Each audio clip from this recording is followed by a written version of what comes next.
Hello, this is take two because somebody that I have living with me had actually walked in my room. So I apologize. So this is Music for Worship, welcoming you back again for the next installment of the Music Theory series. Now in the last video, I basically made a discussion about the chromatic scale. And the chromatic scale is basically what you're seeing on this screen. And the music theory behind it was explained in the last video, and everything about whole steps and half steps. Refer to the cards video, the card in this little section over here in the top right hand corner, which is right over here. You should see it somewhere around my hand, so that way you can actually get a grasp as to what's happening with the interrelationships video, which we will be discussing today. Well, right now. Now, what I mean by interrelationships, I mean the relationship, distance relationship between two notes. So, for example, from C to F. Now, when I mean interrelationships, I mean the relationship that any note from C sharp all the way to B, or even C, has with the root, which is C over here. So let us begin. I have some notes, which is going to be essential for me because I had created this and it's been a while since I've actually used them. So I'm going to be referring to my notes that I actually learned myself. So, what I mean by interrelationships, I mean the relationships between two of them. The first thing we're going to talk about is the relationship between C and C. Now, before I continue further, I highly advise you to write this down. Get out a notebook, get out a pen, and write this down. Because you're going to be needing this as you grow in your knowledge of music and in your knowledge of the music and your abilities will grow when you put this to use in your music ministries in church. Or if you're not in church, then you can use this for your concert events, anything that you're doing musically related. This can actually help you with those endeavors. So, like I was saying to you, we have interrelationships between C and C. Now, there are two interrelationships that C has with itself, and that is perfect unison and the diminished second. Now, the diminished second we're not going to be using for the purposes of this video. We're going to be using major and minors for this video. The diminished second, I will mention all of the interrelationships, but for this video, I'm going to be mentioning major and minors only. So let's keep that in mind. So perfect unison is the first one. And perfect unison is basically itself. It's not comparing itself to anything else. It is perfect unison. In the vocal aspect, you've heard of this thing called one voice. That is also referred to as unison. Unison is when we're singing the same note as the melody in singing. And when we're singing the same note, we're all singing one voice. That's because we're all singing the same note. So perfect unison is the same note on top of itself. Very simple. Very, very simple. Basically, it's one note on top of itself. Now that is the perfect unison. as you can see, there's no other note that is better than perfect unison because it is itself. Now, the next relationship video, the next relationship we're going to talk about is the relationship between C and C sharp. Now this is when we're going to start getting into majors and minors. Now, in this case, the relationship between C and C sharp is what they call a minor second.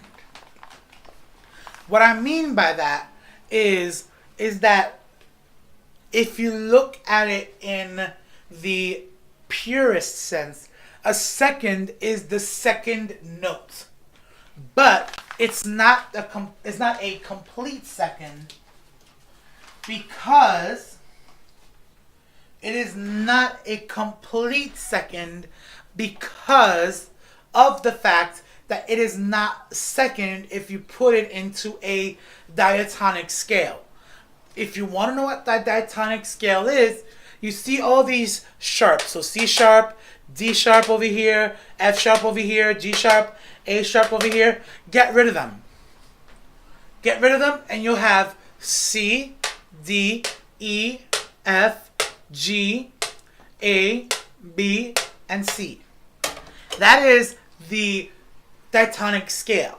Now when you're referring to the interval relationships, we're referring to the diatonic scale. And because it is not within the scale, but it is classified as a number 2 note, it is known as a minor second. If you think about it this way, D is the real second note, but C sharp is considered a second note too because it's the second note in the chromatic scale. Not only that, but it's flat. Another way of thinking about it, let me write down the flats again. The flat version is D flat. D flat is the flat variant. Sorry if I'm going to be off camera. I need to get hopefully a better red marker. So, now let me see if this actually works. Yeah.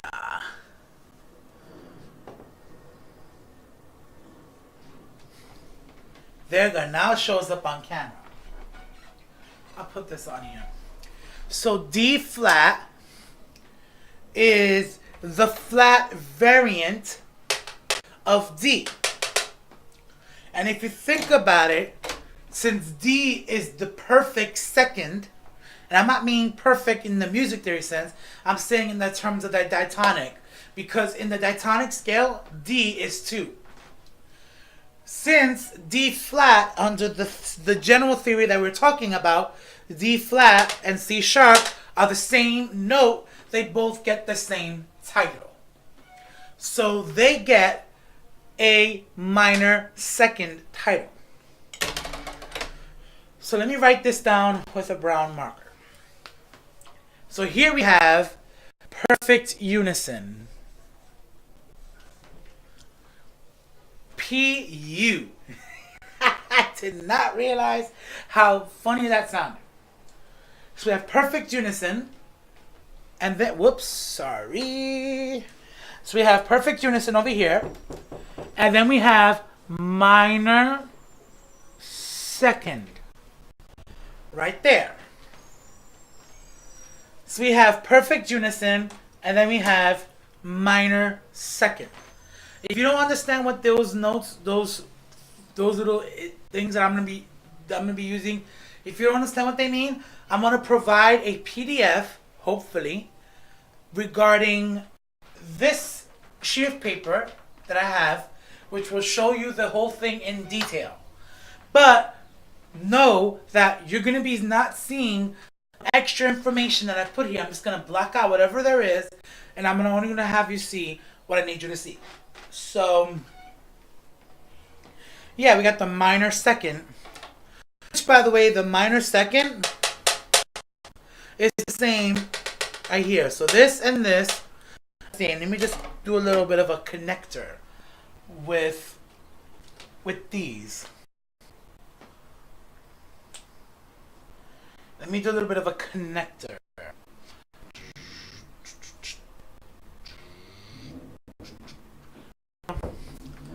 So as you can see, there is a connection between C sharp and D flat. Now, let's go to the D is now the true second. So now we can refer to D as the major second because it is the real number 2 in the diatonic scale. So now we have D being the major second. Now, so now we have 2 interrelationships we've discussed. C sharp and D. So now we have those 2. Let's move on. The next one we're going to talk about is D sharp. Now D sharp shares a relationship between that and E flat. So let me just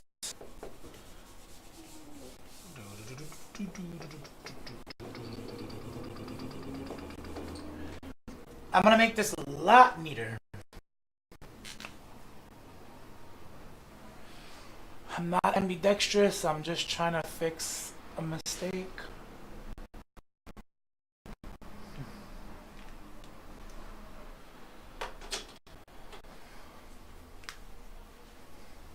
You're gonna see my face on the other camera. So with me.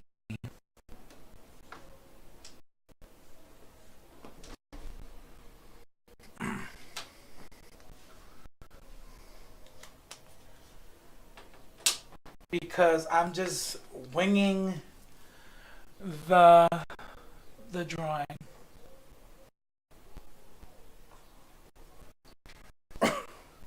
This looks a lot neater. So now we have D sharp. And D sharp shares the connection with E flat. And as you can see, the E flat and D sharp are the same. So let me add some connectors to this. So as you can see, we now have E sharp, D sharp, and E flat. And you know what? Just for the purposes of everything, I'm going to do the flat variations for the rest, so that I don't have to do this all the time.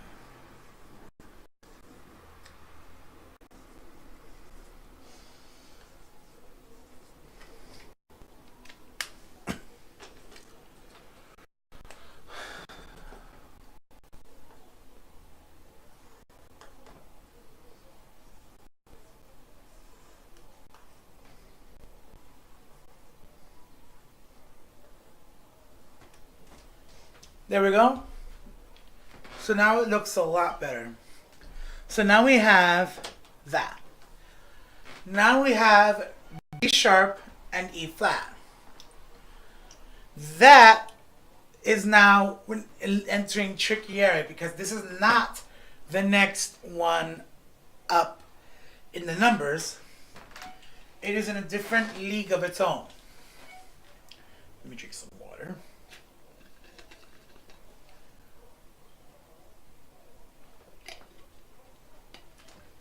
Now we're talking about a different number. Now the best way to remember everything that comes after it is basically what you already normally know how to do naturally, which is counting numbers. Like 1, 2, 3, 4, 5, 6, 7, 8, 9, 10, whether you count numbers naturally. So now we know that we've exhausted both types of M's based off of the major and the minor way that we're referring to. So now we have minor second and major second. And we've already started to use those already.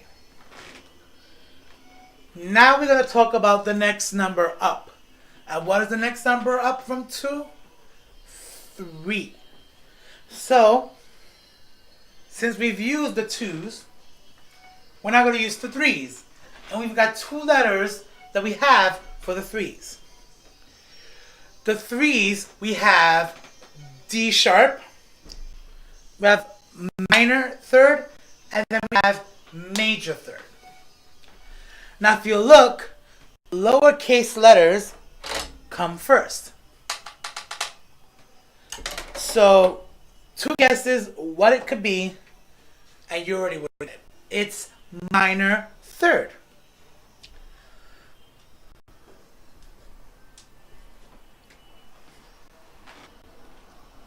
Now we have minor third for that. And the best way we think about it is, so here's another way of thinking about it. If it's minor third, if you think about it, it's kind of like 1 less. 1 less than 3. 1 less than 4. Because 1 less than 4 is 3. It's a weird little mnemonic device. Don't even know how that even applies. But anyway, excuse me. So, as you can see, we have the minor 3 now.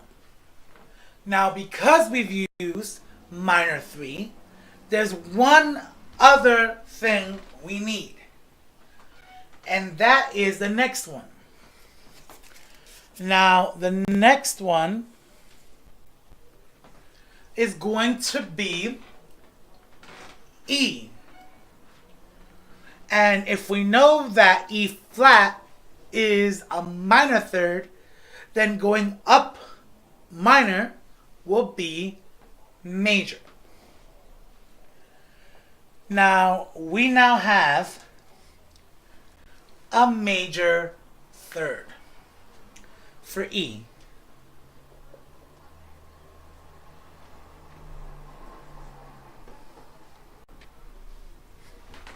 And that M looks so weird. I don't know why I'm able to still write.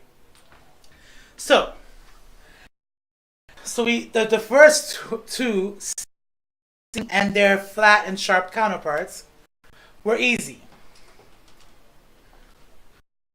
Now, we're going to enter weird territory. Because we're not going to be using, for the next 3, we're not going to be using major and minors. Everything else will be used in the way that it should be. The next one is F. Now, for this one, we're going to be using a different letter. Remember how we talked about in this video,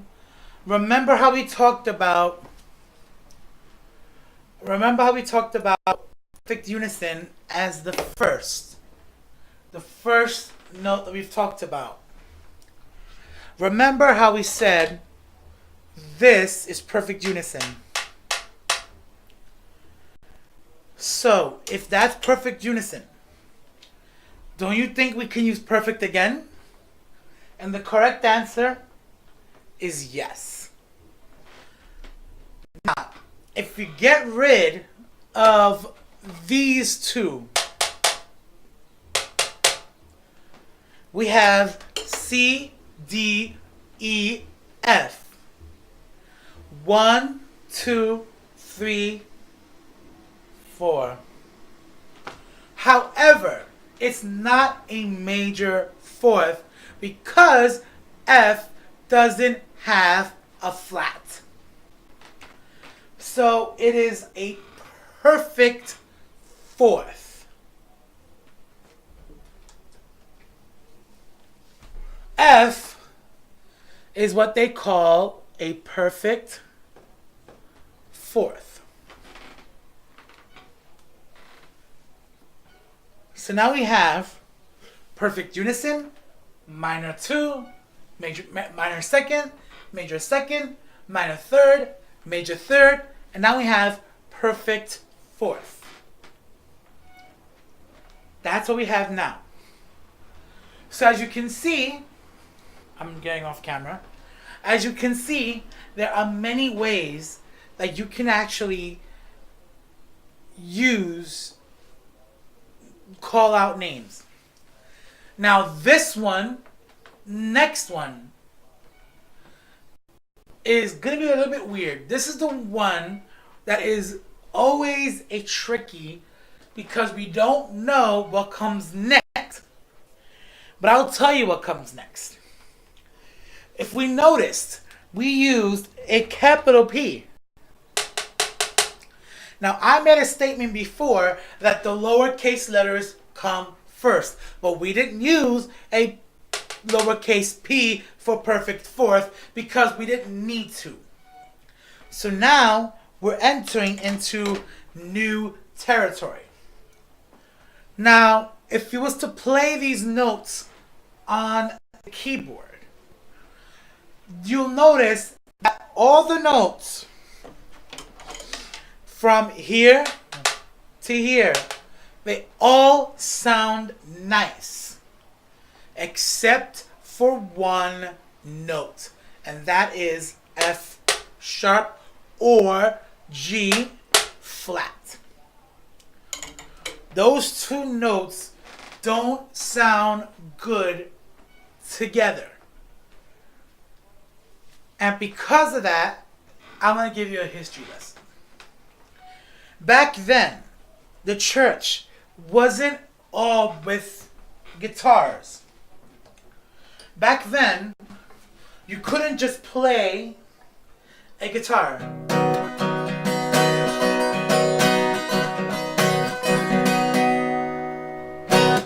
You weren't able to play guitar before.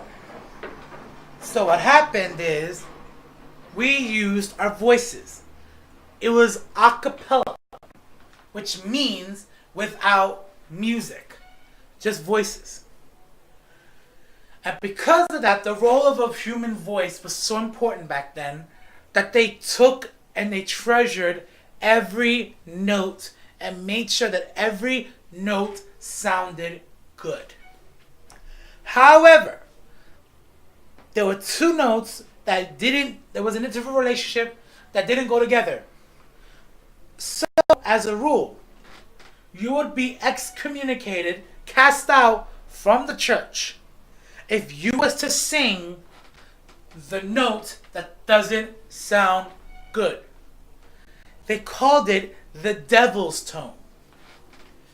But in this case, we have the next interval relationship, which is tritone.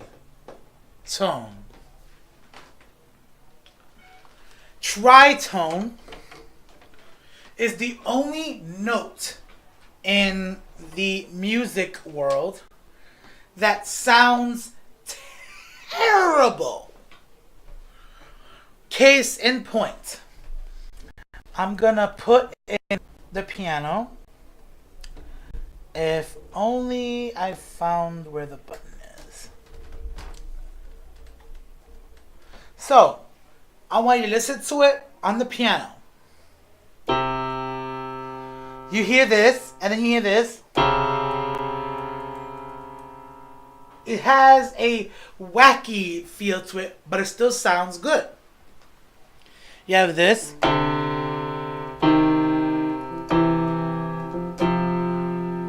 So all of that sounds good.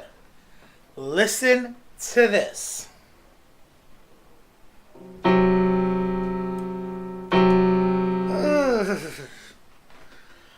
It is the only note that is cringe-worthy. So if you was to do a cringe challenge, a Christian cringe challenge, play that and play all of the notes that sounds like that and see what kind of cringe scale you're going to get. That's my one little modern reference of the day. So as you can see, that sounded awful. So it gets the Tritone Year Award. Now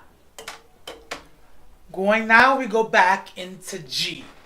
And we're going to be using perfects again. Because there is no other note that we're using. Because we've used up G flat, which is the lowercase variation. So now we're going to go into perfect fifths.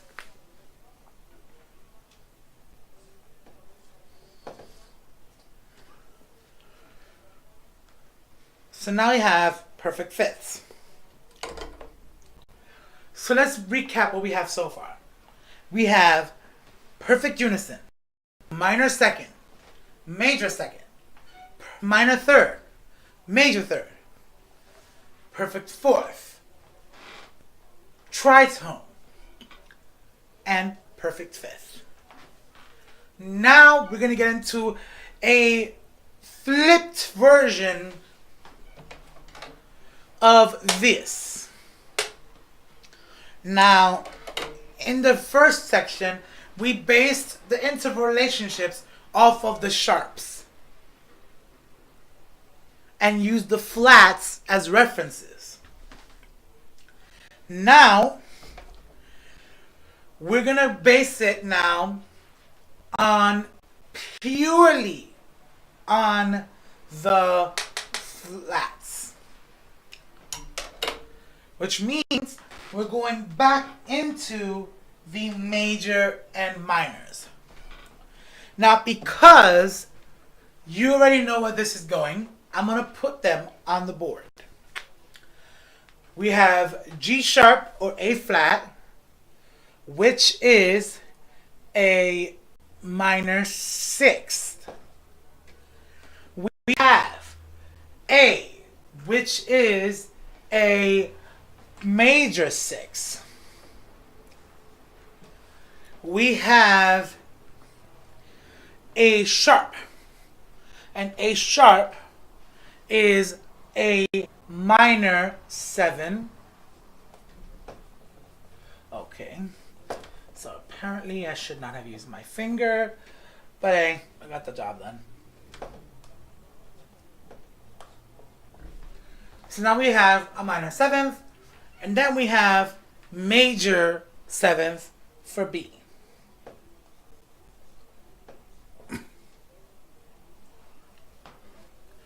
So now you're able to see that we now have all of these interval relationships filled out except for one.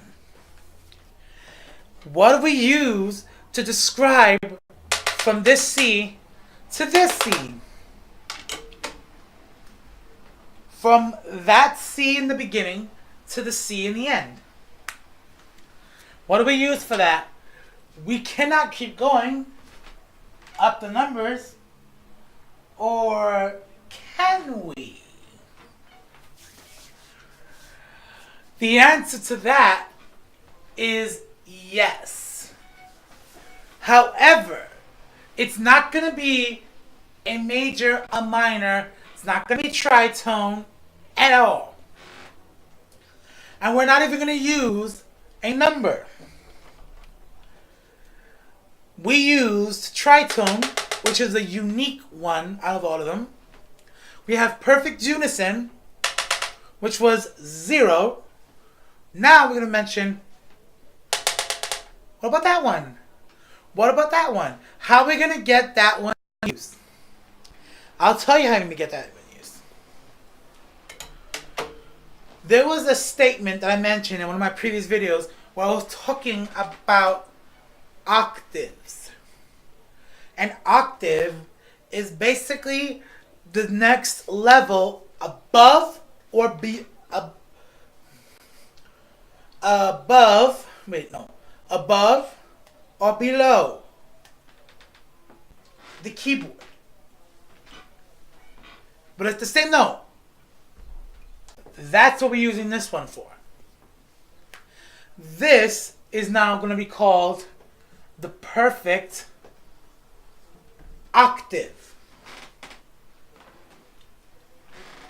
So as you can see, we now have an interval relationship for all of them.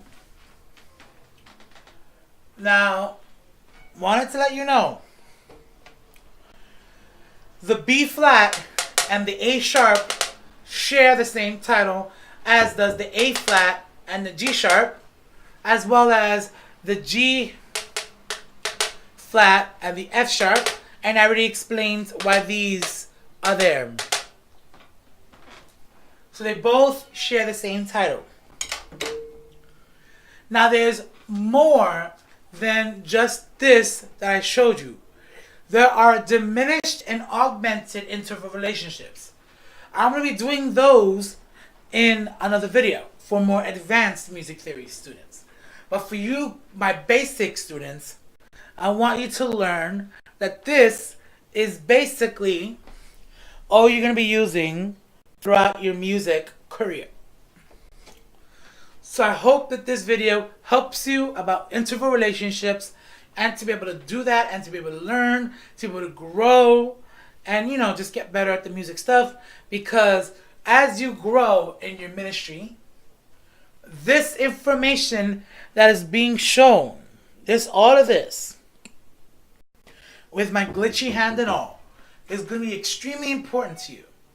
So take advantage of what you see in this video.